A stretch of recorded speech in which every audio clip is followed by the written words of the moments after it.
What if one of the most famous anti-war images in history was not painted after a world war, but before one?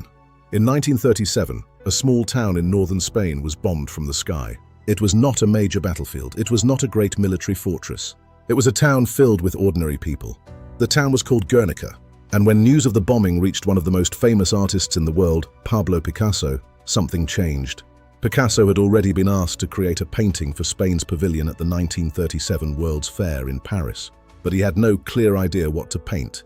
He struggled to find a theme that captured the gravity of the moment. And then, in a single afternoon, the town of Guernica was completely destroyed. And Picasso turned that destruction into one of the most powerful images of the 20th century. But here is the twist. Guernica was not only a painting about Spain, it was a warning about the future of modern war. It showed the chaos of civilian life crushed by machines. It was a warning about the future of modern war, and the world saw the warning before World War II even began. Part 1. Spain before the storm. The story begins in 1936. Spain was deeply divided, its lands split between opposing visions of the future. On the other side were conservative military leaders, landowners, monarchists, and religious traditionalists. On one side was the Spanish Republic, supported by people who wanted reforms, democracy, workers' rights, and a more modern society. On the other side were conservative military leaders, landowners, monarchists, and religious traditionalists who feared that Spain was being pushed too far, too fast. The country was full of tension. Then, in July 1936, a group of military officers launched a rebellion against the Republic. One of the most important figures to emerge from that rebellion was Francisco Franco. Franco became the leader of the nationalist side. His forces wanted to defeat the Republic and take control of Spain. At first, this looked like a Spanish conflict, but very quickly it became something much bigger. Nazi Germany and Fascist Italy supported Franco. Nazi Germany and Fascist Italy supported Franco. The Soviet Union supported the Republic. Foreign volunteers from around the world came to Spain to fight. Spain became a battlefield of ideas. Fascism, communism, democracy, nationalism, revolution, religion, and class conflict all crashed into each other. This is why many historians describe the Spanish Civil War as a kind of rehearsal for World War II. But for ordinary Spanish people, it was not a rehearsal. It was real life. It was fear, hunger, and loss. It was fear, hunger, executions, air raids, and families torn apart. And in the middle of all this, Pablo Picasso was living in Paris. Part 2. Picasso, the artist far from home. By 1937, Pablo Picasso was already world famous. He was born in Spain, but he had spent much of his adult life in France. He was not a soldier. He was not a general. He was not standing on the front line, but he was still Spanish. And as Spain tore itself apart, Picasso could not escape the feeling that his country was being destroyed. That year, the Spanish Republican government asked Picasso to create a large mural for the Spanish pavilion at the 1937 Paris World's Fair. This was not just an art event. The World's Fair was a global stage. Countries used it to show their culture, their technology, their power, and their vision for the future. Spain wanted to show the world what was happening inside its borders. Picasso accepted the commission.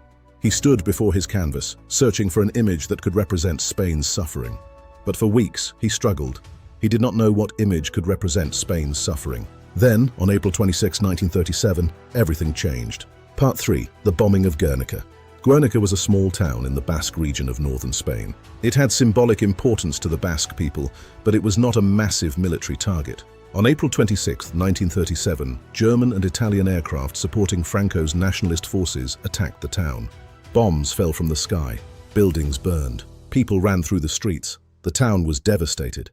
What made Guernica so shocking was not only the destruction itself, it was what the attack seemed to represent. Modern war was changing. In the future, war would not stay on the battlefield. In older wars, battles were often imagined as armies facing each other on a battlefield. But Guernica suggested something darker. In the future, war would not stay on the battlefield. It would come from the sky. It would reach towns, markets, homes, and civilians. Only 2 years later, in 1939, World War II began. News of the bombing spread quickly through newspapers. When Picasso read about Guernica, he finally found the subject of his mural. He would not paint a heroic battle scene. He would not paint soldiers marching proudly. He would not paint Spain as a symbol of glory. He would paint pain, capturing the raw agony of innocent civilians caught in the crossfire. Part 4. The twist, a war painting without war heroes. This is where the story becomes surprising. Picasso chose to show the tragedy through broken forms. When people think of a war painting, they might expect weapons, generals, uniforms, flags, and clear heroes. But Picasso's Guernica has none of that. There is no heroic general, no battlefield victory, no clear enemy soldier. Instead, the painting is filled with broken bodies, screaming faces, a wounded horse, a bull, and a sense of chaos. The painting is huge, but it is almost entirely black, white, and grey. It looks like a nightmare printed in newspaper ink, and that was part of its power. Picasso did not show war as glory. He showed war as confusion, terror, and suffering. The twist is that Guernica became one of the most famous war paintings in history by refusing to look like a traditional war painting. It did not tell viewers exactly what to think. It made them feel the horror. In a way, Picasso painted what modern war does to human beings when politics, machines, and violence crush ordinary life. And because the painting was not too specific, it became universal. It was about every town destroyed by war. It was about Guernica, but it was also about every town destroyed by war. It was about Spain, but it was also about the 20th century. Part 5, a warning the world did not fully hear. When Guernica was displayed at the Paris World's Fair in 1937, it did not immediately become the masterpiece we think of today. Some viewers were confused. Some critics did not understand it. Some people expected something more direct, more heroic, or more political. But over time, the painting grew in power, because history caught up with it. Only 2 years later, in 1939, World War II began. The kind of destruction that Guernica had warned about became much larger. Cities across Europe and Asia would be bombed. Civilians would become targets. War from the air would become one of the defining horrors of the modern age. Picasso's painting now looked less like a reaction to one event, and more like a prophecy. Meanwhile, Franco won the Spanish Civil War in 1939 and ruled Spain for decades. Picasso refused to allow Guernica to be sent to Spain while Franco remained in power. The painting stayed outside the country for many years. It became not only an anti-war symbol, but also a symbol of exile, memory, and resistance. Only after Spain moved away from dictatorship did the painting finally return to the country. The Spanish Civil War was not just a Spanish tragedy. It was one of the great warnings of the 20th century. The Spanish Civil War was not just a Spanish tragedy. It was one of the great warnings of the 20th century. It showed how international politics, ideology, military technology, and propaganda could turn a country into a testing ground for a larger conflict. And at the center of this story stands Pablo Picasso. Not because he commanded an army, but because he gave the suffering of Guernica a form the world could not easily forget. The bombing lasted only a short time, but Picasso's painting made the memory last for generations. That is why Guernica is more than a painting.